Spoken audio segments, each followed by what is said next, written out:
Om Namo Bhagavate Vasudevaya.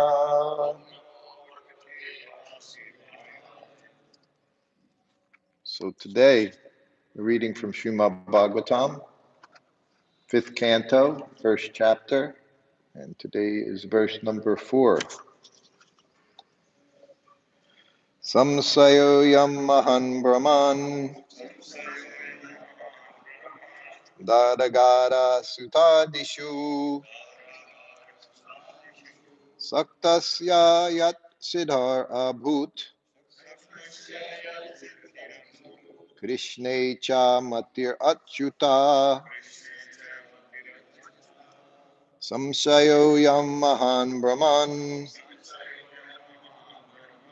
dadagara sutadishu saktasya yat sadhir abhut Krishne cha matir achyuta samsayo yam maha brahman Daragara sutadishu saktasya yat sadhir abhut Krishne cha matir achyuta. Others? That's better. Daragara sutadishu yat sadhir abhut Krishne cha matir achyuta.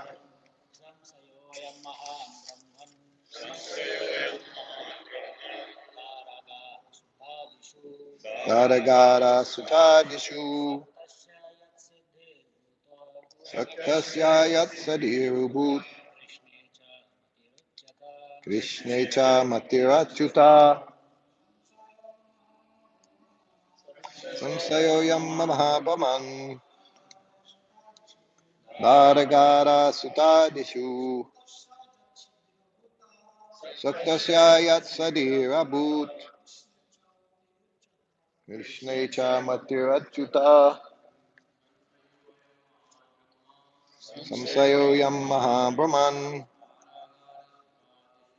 Daragara sutadishu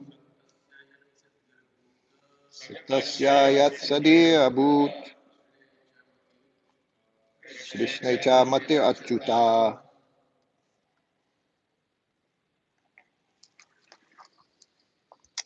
Samsayaha, doubt. Ayam, this. Mahan, great. Brahman, O Brahmana. Dara, to the wife. Agara, home. Suta, children. Adishu, and so on. Shaktasya, of a person attached. Yat, because. Siddhi, perfection.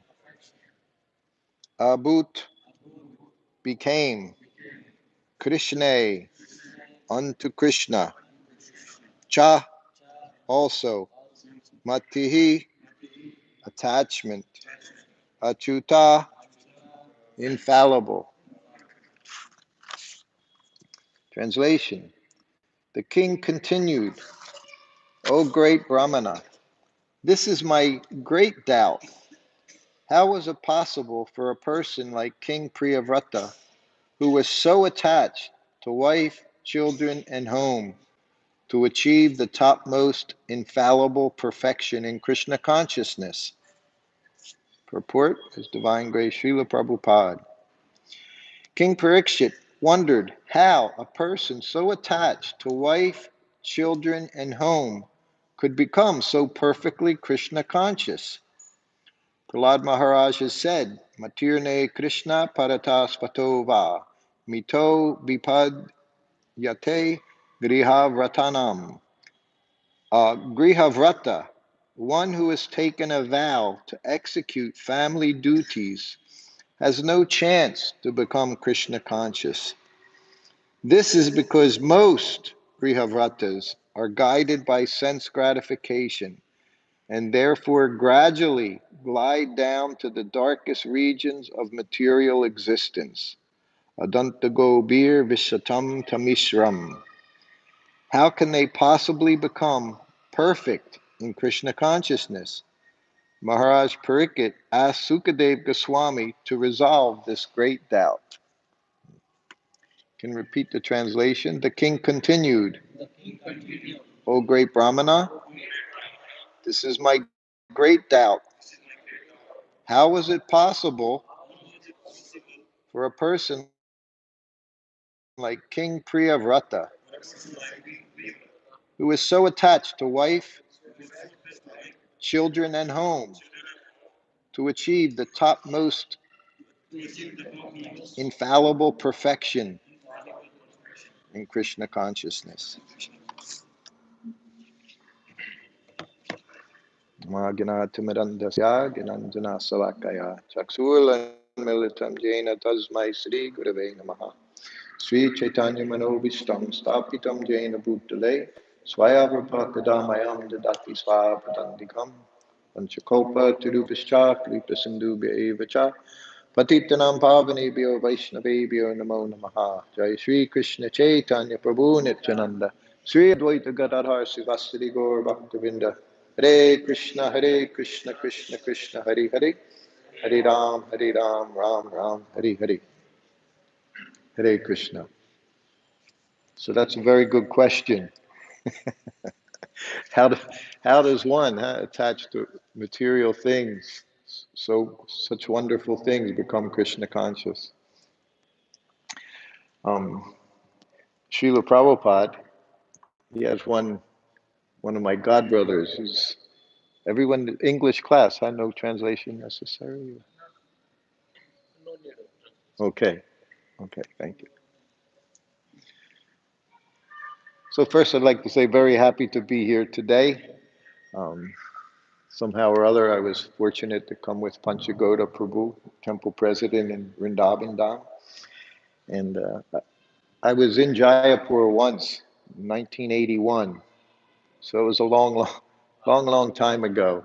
And been in Vrindaban for the last year now, since the lockdown started. And the one place I wanted to come was Jaipur, because I wanted to see what Prabhupada had done here by his disciple, by his devotees. What Panchratna has done is truly very wonderful, amazing. All those of you that have helped him, it's a very beautiful temple. Everything I see in just a short time I've been here, it's incredible. And this, of course, this is all manifestation of Srila Prabhupada's desire. Everything I spent 2.5 years traveling with Srila as his servant, personal servant, cooking, massaging, and answering the bell. They were my three big activities: answer the bell, cook, and massage. And I traveled with them around the world 5 times, and I saw this was what he was very eager to do, to establish temples all around the world, so people had the facility to come take darshan, beautiful deities here, take a little prasadam. It was very important. Everyone get a little prasadam, offer their respects, and hear about Krishna. So to come to this place so many years later is it just see that Prabhupada's potency is very, very strong within this ISKCON society. Prabhupada sometimes he would say, I am ISKCON. He said, what is the harm? He said, if I say I am ISKCON, he said, I created ISKCON, therefore I am ISKCON. And other times he would say, ISKCON is my body. So in that way, which is very important for me, I was very attached to Prabhupada's Vapu, Prabhupada's form. once I was with him.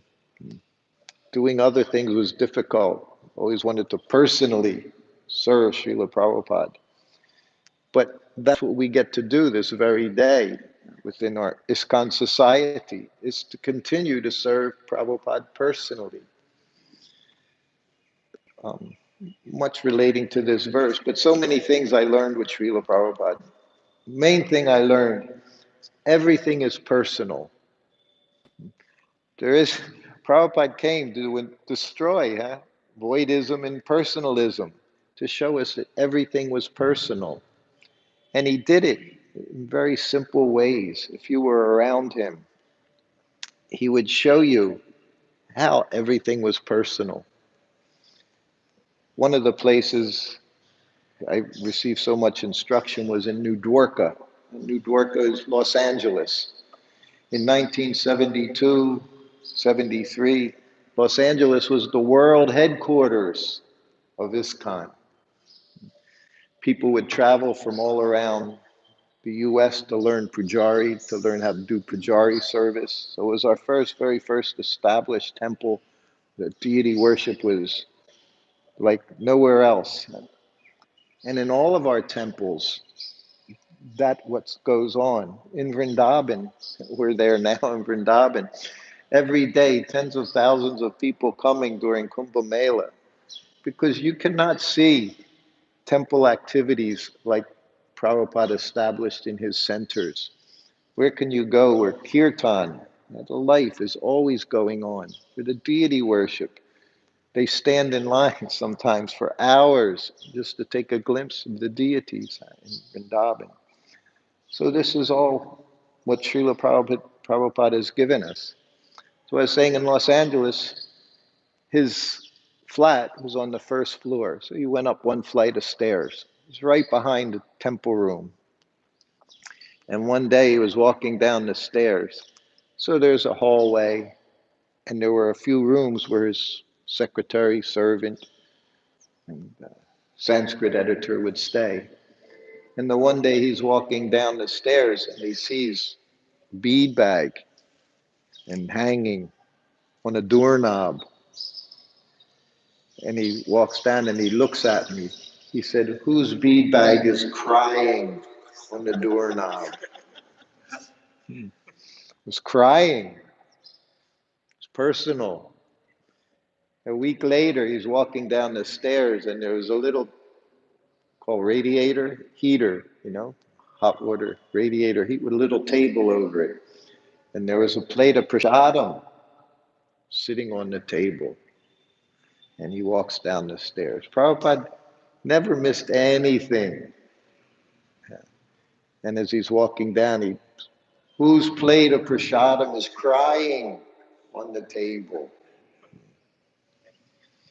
So he was always teaching us in everything he did. He had, as he said, after establishing ISKCON temples all over the world, lots of luxury was there. Some temples more than others. If you see recently this video, Melbourne, Australia, Prabhupada's quarters, he kept very simple. Even though, like Bhaktivedanta Manor, was very big room. But where did he sit? On a cushion on the floor with the table. We would call them coffee tables in the West, just a low table in front of him, one little lamp.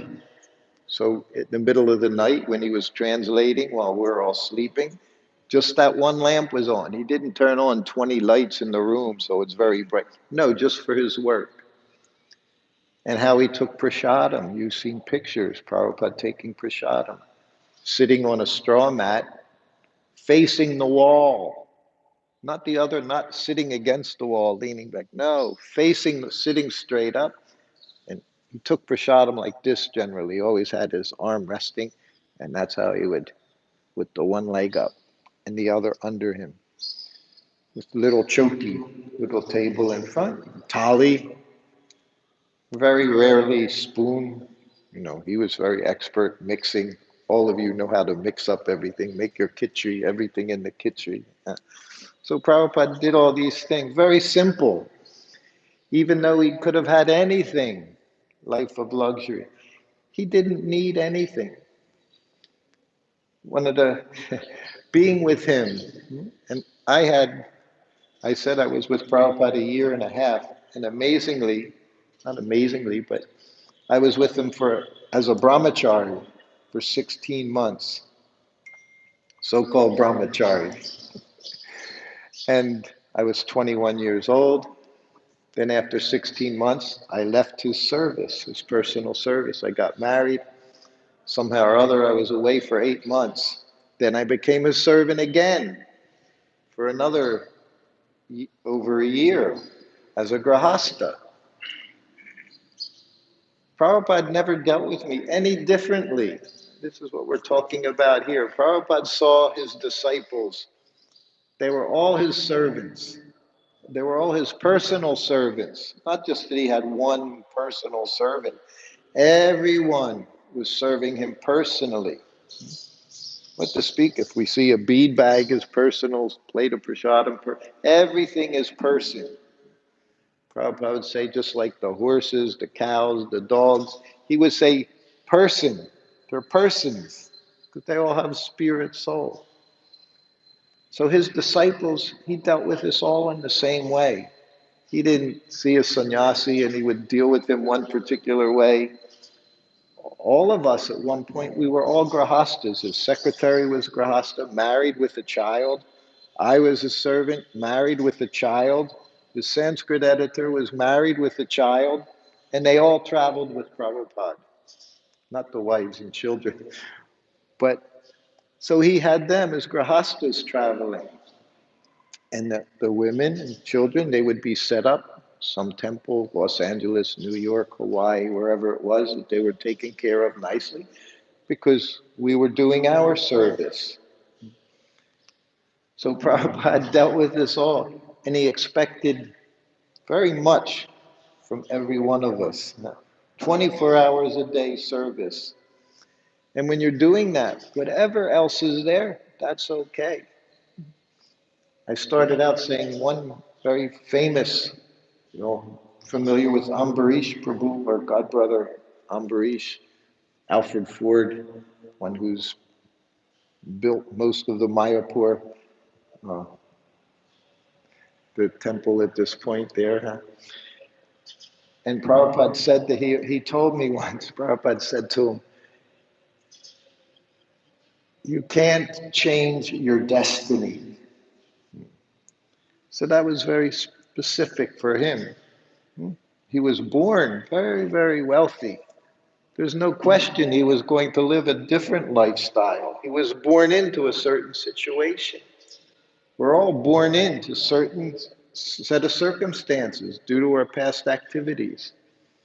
Prabhupada would say, in this lifetime, it's already ordained how much money you'll make in this lifetime. Just like how many breaths, how many beats on your heart. It's already set. And he would say, what you're going to make is already determined. He said, you can decide how you want to make that money. But what you're going to get, that's already destined. So as he said to him, your destiny, you cannot change your destiny. You just have to figure out how to engage it in Krishna's service. When I was with him, I started out in New Vrindavan as his servant. Just like it shows, Prabhupada was so detached. This is devotee. He's happy serving Krishna. That's his happiness. And whatever comes his way, he accepts it in Krishna's service. His servant had left him just before coming to New Vrindavan. Prabhupada didn't bring in his secretary and say, look, we've been traveling around. I saw this person, this disciple, this one. This one seems like he'd be very good, very submissive, very humble, very good cook, strong, can give a massage. He had nothing to do with who became his personal servant. Whatever Krishna provided. If he didn't provide one, he just carried on in that way.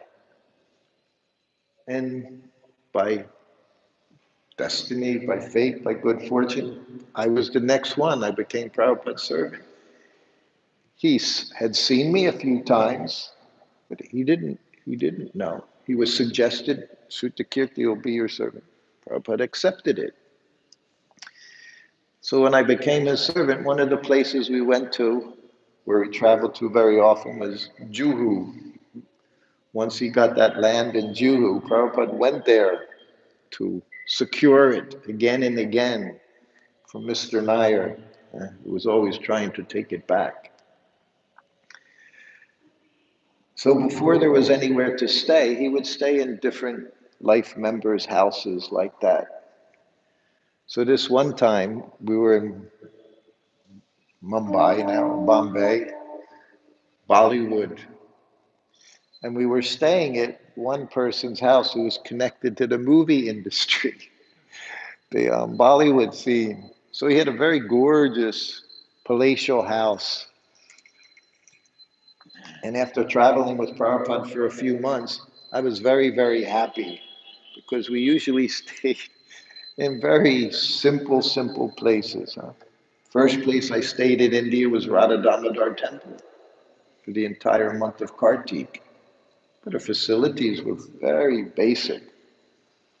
October 15th and November 15th, I remember turning the tap in this dark concrete hallway to bathe in the morning, ice cold water coming out of the tap, just from an American boy. We weren't raised like that. So it was simple. The next place we go, everything was simple. But now we were staying in this house. It was like a palace. This was 1972. So I was very happy, get some sense gratification. We all had our own rooms. Servant, I had a room. Secretary had a bedroom. Private baths. We all had private bathrooms. Everything marble. Nice big geysers up there. Prabhupada had a very special room for like master of the house. So he rang the bell. We were there for a few hours and he rang the bell. I went in, offered obeisances, and I sat up. He looked at me because he always knew how we felt. Huh? He looked at me with a smile. He said, "Do you like it here?" So, oh, yes. Yes, Prabhupada, very much. We had servants asking, "What do you want to eat?" Hired Brahmin cooks, everything was there. I said, "Yes, Prabhupada, very much." Then he looked at me. He said, "Yes." He said, "If Krishna gives us a bed, we sleep in the bed." He said, "But if he doesn't give us a bed, we sleep on the floor." He said, "We're not attached." This is devotee. Not that he refuses. If something's offered, he accepts it in Krishna's service. He said, "So otherwise we sleep on the floor." I always remember that. Whatever we go or offered, whatever facility is there, that's Krishna's arrangement. That's our destiny. We accept it graciously. Thank you, Krishna. A few years later, now I was Grahasta, servant. Prabhupada had a sense of humor. Sometimes he would call me in the room in Mayapur when the Lotus building, you all have seen the Lotus building in Mayapur, very first building made, big veranda all the way around, shiny marble floors. Prabhupada liked it so much. Wind is on both sides, so those breezes would come through. Certain seasons you would get beautiful breezes coming through. And Prabhupada, he liked Mayapur very much. So we arrived in Mayapur, and I would always follow him and followed him around, the little duckling, just following with suitcases in my hands. He walked into the room and he just look around. And then he went to the window and he's staring out the window into nothing but rice paddies everywhere. I don't know what he saw. He could see the future very well. He could see the future. Otherwise, why did he get those places in the middle of nowhere in Vrindavan, Raman Reti? It was the middle of nowhere. Juhu was a fishing village where they got that land. Mayapur, there's nothing around.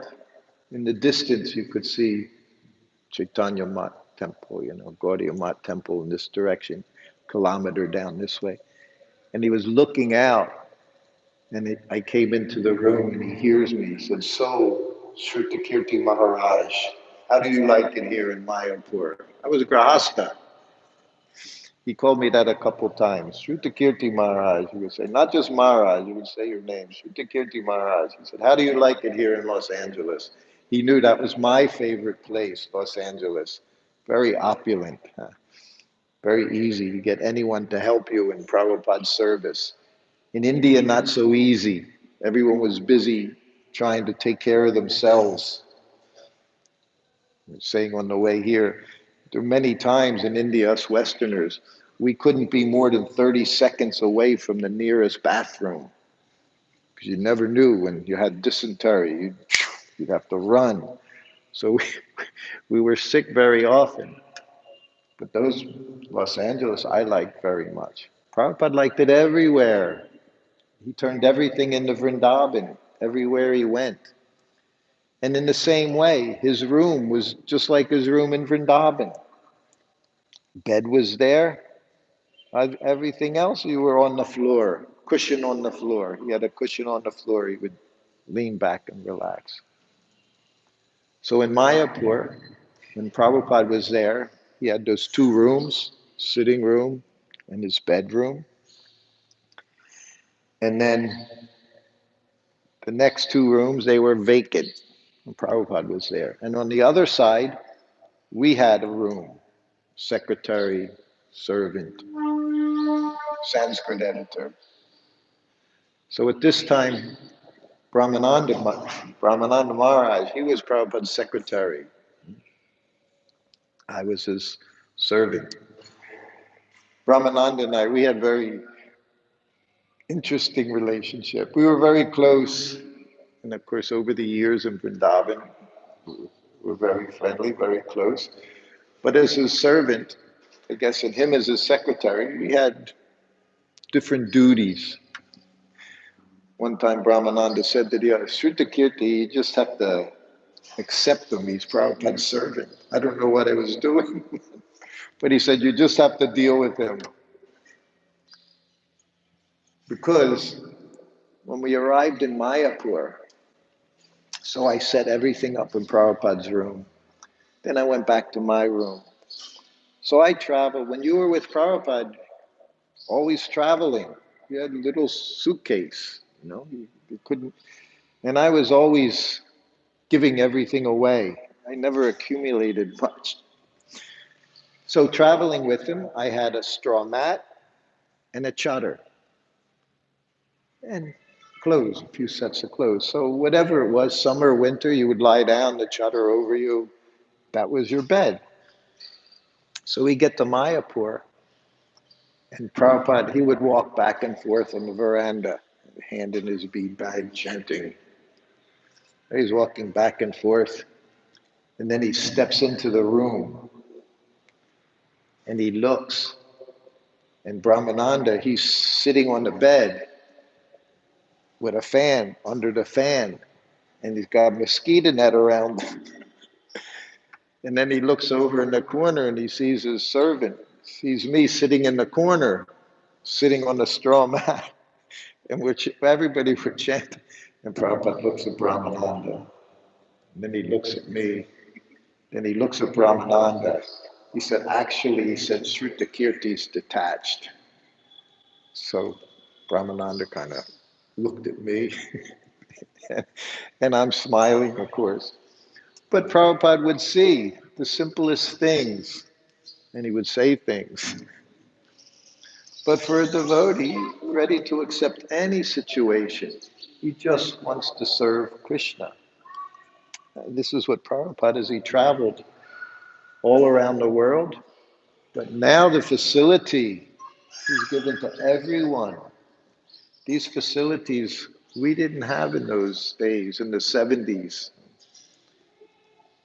In New York City, where Krishna consciousness was first established in the West, New York City, I was initiated by Srila Prabhupada there. After being in the temple for 3 months, you would get first, and that was it, 3 months. As soon as you went in the temple, they put saffron on you. You walked in off of the street, 19 years old. You weren't even a vegetarian 2 weeks before, but now you're a brahmachari, wearing saffron. Shaved your head the day you moved into the temple, chanting 16 rounds. After 3 months, first initiation. So for me, that was in July.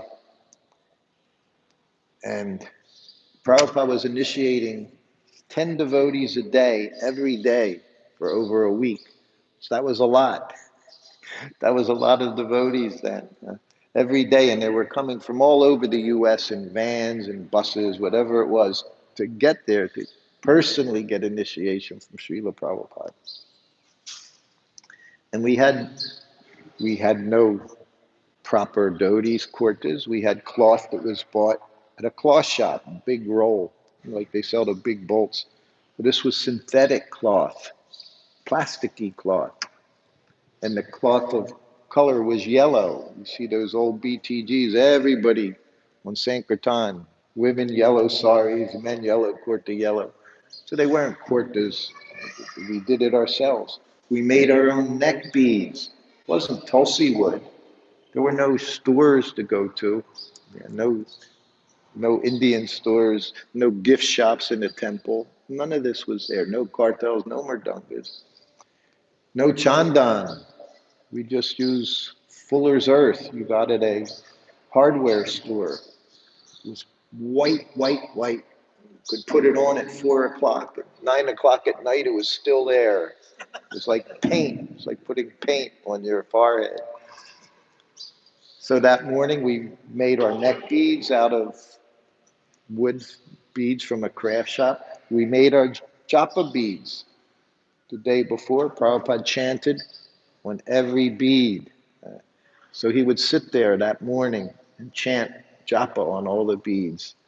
They all had your name on them. We didn't know a lot. Krishna book had just come out, 1971, first volume of Krishna book. So everything we knew about Krishna was from that Krishna book, Krishna's childhood pastimes. So one by one, Prabhupada would call us by name.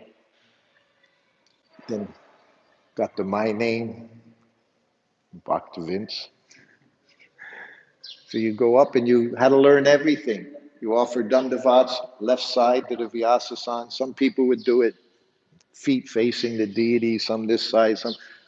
We would completely lose our mind, no intelligence in front of Prabhupada.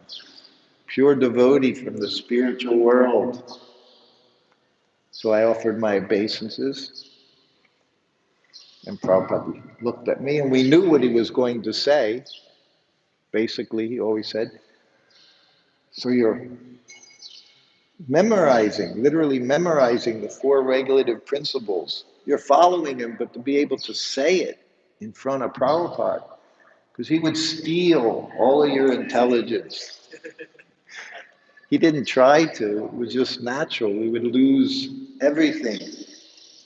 Then he looked at me and he said, so, he didn't say chant 16 rounds.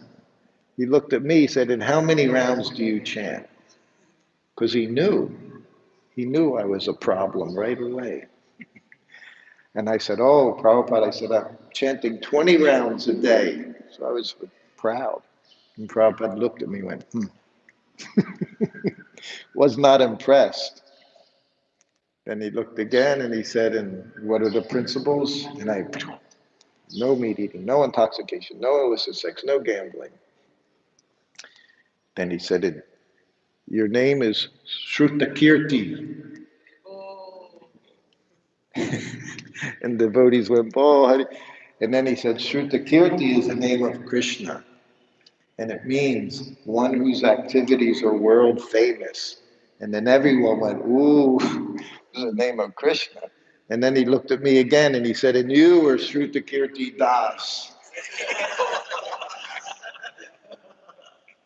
Then I offered my dandavats again. I took my beads. I went back. And devotee said, what's your name? I said, I don't know. I couldn't remember already. I had never heard it before. Everybody always says to me, that's name of Krishna's aunt. You look in Bhagavatam, Krishna's auntie. He has an auntie, Srutakirti. Then there's other Srutakirti. But Prabhupada described it in that way. So then later on, we would go to Prabhupada's room, and on the door, in the front of the door, they would post your name, your Karmi name, with your new name with diacritic marks. How Prajumna would put it up there, and you'd write it down, so that then you could learn your name. So this was Krishna consciousness. So as we get older and older and older, I was 20 years old when I was initiated. 20 years, I just turned 20 years old. So this year, actually this year is very special for me. It'll be 50 years. April 22nd was the first time I heard devotees chanting Hare Krishna 50 years ago this year. And then a few months later, it'll be 50 years since Prabhupada gave me the opportunity, as he's given all of us this opportunity to just do a little something to help them spread this Krishna consciousness movement. And if we take it seriously, he says at the end of this life, he said, you chant your rounds, you follow the principles, and you do some service. Read his books. He said, at the end of this life, you go back home, back to Godhead. You know, that's the only way. The only way to become devotee is by pleasing a devotee. There's no other path. You can study all you want, you can chant all you want, and it's all these things are good. But the whole point is to get to please the pure devotee, to please the devotee of Krishna. And if he's pleased, everything is very simple. Krishna will take care of everything, and you'll be happy in your service. So Prabhupada made it simple. After all these years, somehow or other, he's still engaging me in some service. We got locked up. Srimati Radharani, she locked so many of us up in Vrindaban for the last year. I'm on a tourist visa, 6 months. I've been here for 13 months now in India. They keep extending and extending. So I always pray, don't ever stop this virus. I don't ever want to leave Vrindavan. I don't care what else happens in the world. I just want to stay in Vrindavan and try to do a little service there. So I think we have a few minutes. Anyone has any questions or comments? It's a little funny. I have these things in my ears. It's a little vibrating in my head. Any questions? Yes. How old you were that time you just joined in ISKCON Temple? I was 19. I was in the university. I was in my second year in college. I was from a big city in the USA, Philadelphia. It's about 100 miles, 150 kilometers south of New York City. And I was raised Catholic boy, went to Catholic school. We learned that God was a person, Catholic school. We had this idea growing up, he was a person, but they didn't know which person, what person he was. We had these little books, like our little question answer book was called a catechism. And it said we were made in the image and likeness of God. And sometimes there would be a picture of like God sitting in a big chair like this. But the face was just blank, like a big zero, because I didn't know what he looked like.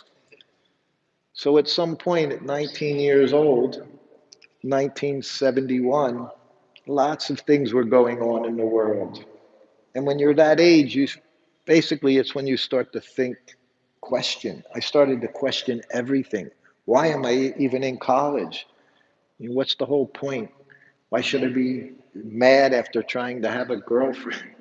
Why do I want to be an accountant? I was taking accounting, like chartered accountant type. That's what I was doing. Why am I doing all this? What's the purpose?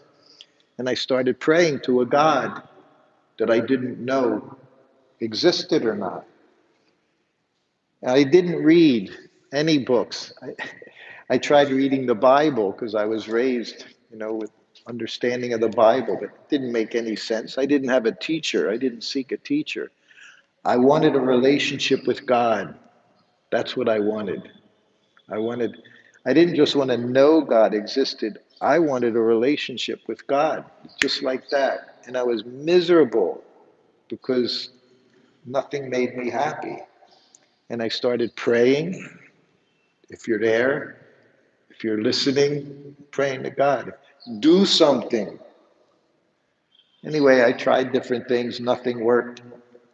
April 22nd, I know because that's in the West, it's called Earth Day. It was the second annual Earth Day. That was like the beginning of the Green Revolution, that was still going on. So it was the second one, and I was in a park. And down in we were on a plateau, it's called Belmont Plateau, and we're looking down in the valley, and there's about 12 of these people dressed in yellow, like chanting and shaved head, men with shaved head, women with saris, everybody with that white tilak and that mridanga and cartels. And I was with my friend, and he said, let's go see them. We were both searching together. Krishna put us together. He actually was my first guru. And I said, no, because they looked like they were from Mars, these people, singing and dancing, jumping around, bald. Everyone's growing out their hair. And these people were bald, like shiny. Every day in the temple, they would shave their heads back. Every day you shaved your head. But he convinced me to go down. So then I went down, and some devotee boy, and I started asking him questions. And he had answers for everything. He told me I wanted to know God. He told me his name, gave me his address, told me his mother's name, father's name, brother's, sister's name, knew everything about God. And I just ate it all up. So I was 19 at that time. Yeah. So it was a long, long time ago. And it goes by very, very quickly. Those of you who are very young, you think everything is going to take forever. But then all of a sudden, you look at your watch, you got up at 4 in the morning and it's 3 in the afternoon, and you wonder what happened to the whole 12 hours. It just disappeared. It all goes by so quick. And this material world, since I was a young boy, has gotten very, very nasty. So nasty place. You don't want to come back to this place.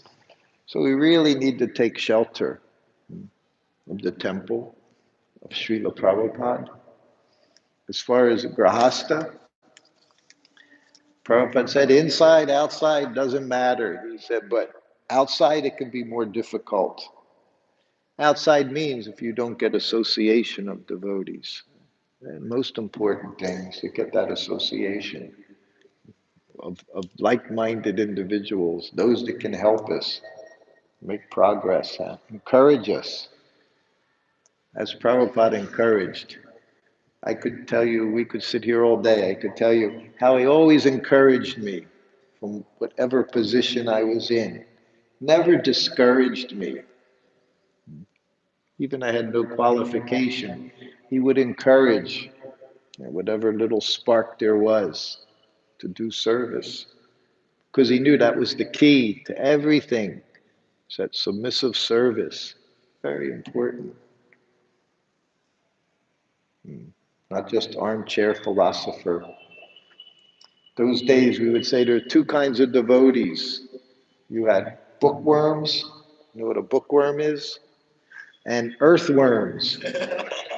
You know what an earthworm? Earthworm is always working, always, bookworms always reading.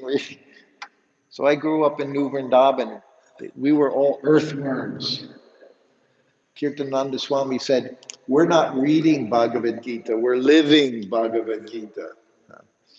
We should do both, read Bhagavad Gita and live Bhagavad Gita. Then we'll be okay. Any other? What time do we stop? 9-ish? Whenever? Okay, yes.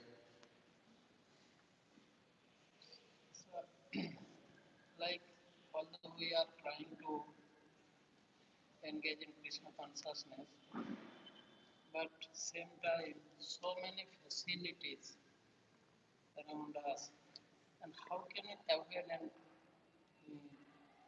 advance to become attached more and more attached to Krishna consciousness?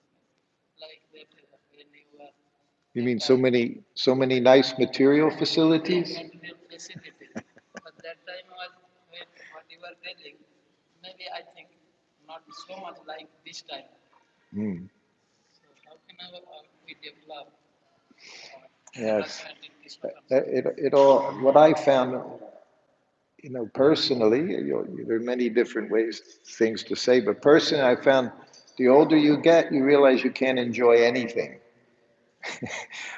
When you get to the point where you're able to, your body, like I would always struggle. Prabhupada would always speak about minimizing sleep, minimizing eating.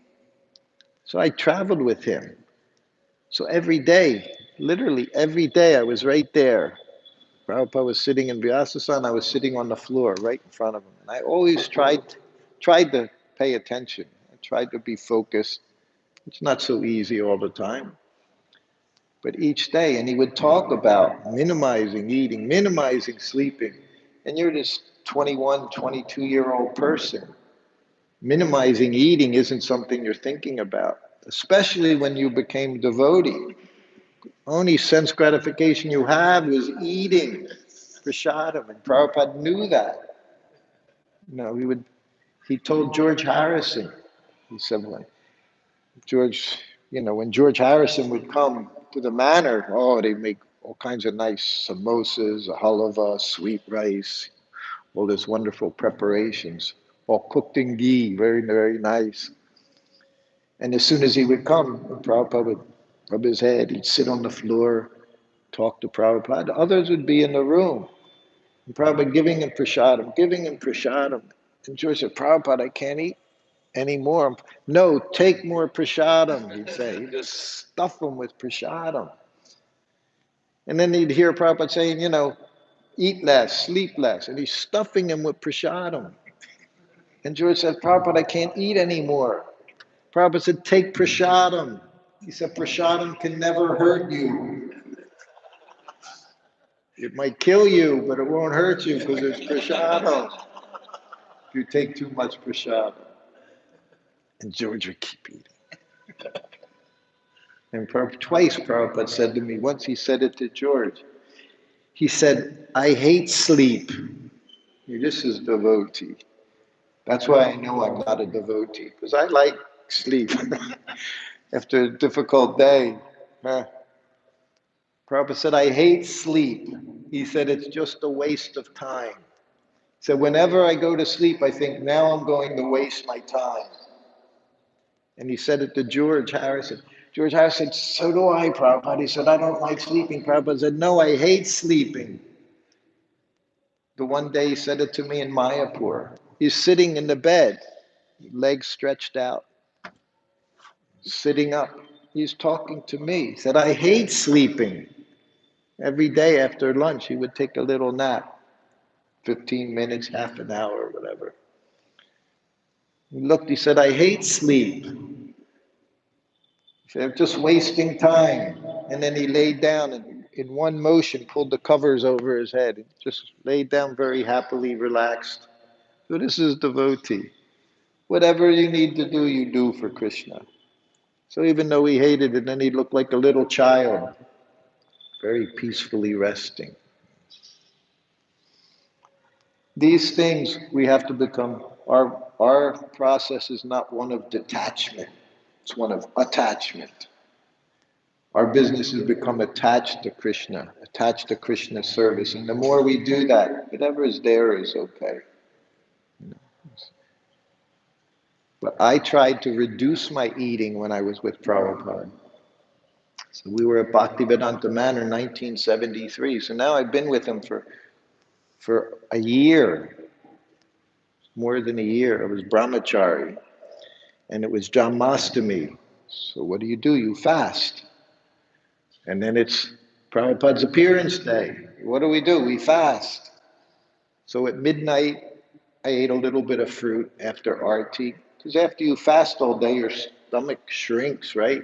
You eat a little bit. You can force eat. But I ate a little bit because Prabhupada's telling me, decrease your eating every day, shouting from the Vyasa.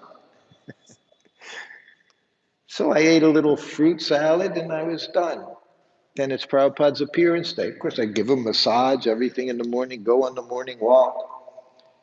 And then we have the ceremony, Vyas Puja, and Prabhupada's up in his room with 100 preparations, sitting on the floor, and he's picking one from here, and he's picking something from here, kachori from here, rasgulla over here, and he's eating. And we had a feast. And I wasn't that hungry because I fasted again all morning. So I ate a little bit. And I thought, that's good enough. So then another hour goes by and Prabhupada rings the bell. I go in the room, offer obeisances, sit up. He looks at me. He said, "Are you okay?" I said, "Yes, Prabhupada." He said, "Your health is okay?" Yes. He said, "You look very thin." He went like this. He said, "You look very thin." I said, "Oh." I said, "Well, we fasted for Janmashtami. We fasted for your appearance day. I just took a little bit." He looked at me.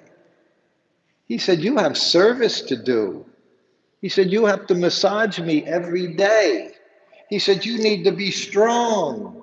He said, "You should take as much prasadam as you can digest." He said, "That's what you should do." He said, "What is this?" He said, "How are you going to do your service if you don't eat?" I said, "Yes, Prabhupada." So then I never worried about. Now I always say, tora. Everything they put in front of me, tora, little. You can't eat anymore when you become older. You're lucky you can. When you're young, you eat whatever you need to do your service. So that everything comes in time. Yeah, everything comes. You just stay like that, take prasadam, do your service, keep your life simple. You serve the deities here in the temple, however, whatever service you do, everything will be very nice. Prabhupada didn't want that we struggled, but he also says in the first canto, there's one purport. The whole process of Krishna consciousness is to take our material anxiety and purify it. Because we're always in anxiety. A living entity. We're in the 10th canto now. Nanda Maharaj, Vasudev, Mother Yasoda, they're always in anxiety.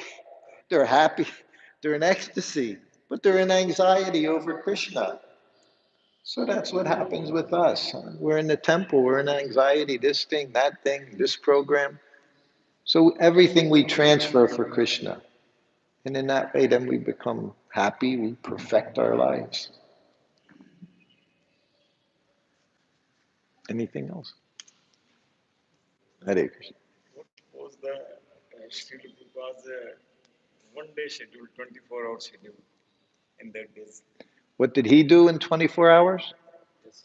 Yeah, what's Srila Prabhupada? Schedule. Prabhupada's schedule. Well, we'll start with like 4 in the morning, 5 in the morning. He would take a datung, a toothbrush. Didn't use plastic toothbrush. Used datung. You know, traveling around the world, I would have to find a datung. In Australia, New Zealand was easy. They had the eucalyptus, so that makes very nice toothbrush. Eucalyptus is antiseptic too, like neem, mango, neem, eucalyptus. So sometimes, if he knew I hadn't put one in the room, he'd walk past Datum. And he said, that's all he was very, didn't say lots and lots. He'd say one word, Datum. Yes, oh, I think I know. And I'd have to run in the dark to find a tree. So then, so we brush, and that was tongue scraper, and throw it away. So then he would put on fresh tilak, say Gayatri mantra, and then go on the morning walk. So morning walk was usually around 6 in the morning. So morning walk was, and we would always come, secretary, servant, you had to be on the morning walk. That was our free time. That was when we got our fresh air. Because servant meant I was in the room 24 hours a day, waiting for the bell to ring. Didn't go anywhere. So morning walk, then he'd come greet the deities, then give class. So around now, breakfast, fruits, whatever local fruits were available, sometime maybe some juice, sweet, sandesh. He had dairy at every meal. And then in the morning, sometimes he would answer letters, see the devotees in the temple, the managers. So then by 11:30, he had a massage. The massage was an hour and a half. Sandalwood oil on the head. She said you have to keep a cool head. No hot heads, cool head. So sandalwood oil. And the rest of the body, mustard oil. And then he would take bath, put on fresh clothes, sit down, say Gayatri, and then when he's finished Gayatri, lunch is there. Lunch every day. I cook lunch for him maybe, I don't know, 800 times.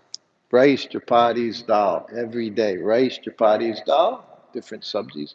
Like to start with Karela, you know, little salt and turmeric, fried in ghee, nice and crispy. It's good for digestion. It's good for giving appetite. So that you eat first, a little Karela. During massage, he would answer letters, dictate responses. The secretary would read letters to him. The Sanskrit editor would come in with questions at that time. Then after lunch, a little nap. In the afternoon, he liked to read. He read his books. It was the most amazing thing when I would see Prabhupada reading his books. He didn't read any other books.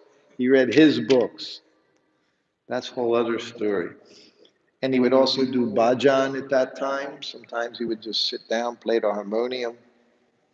When I heard the harmonium, I'd run into the room, offer obeisances, which meant get the cartels, and I could play cartels as he was chanting. And then in the evening, he would give darshans.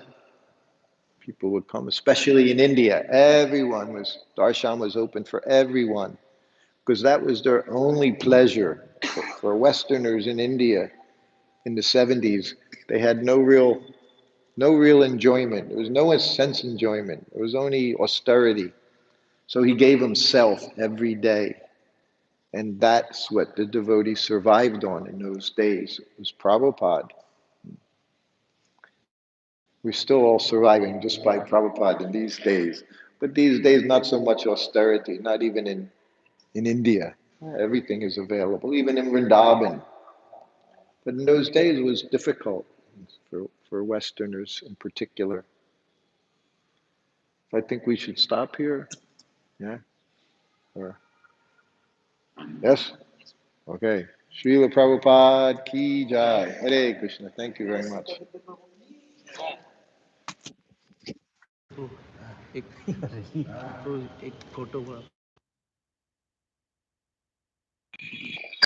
Everybody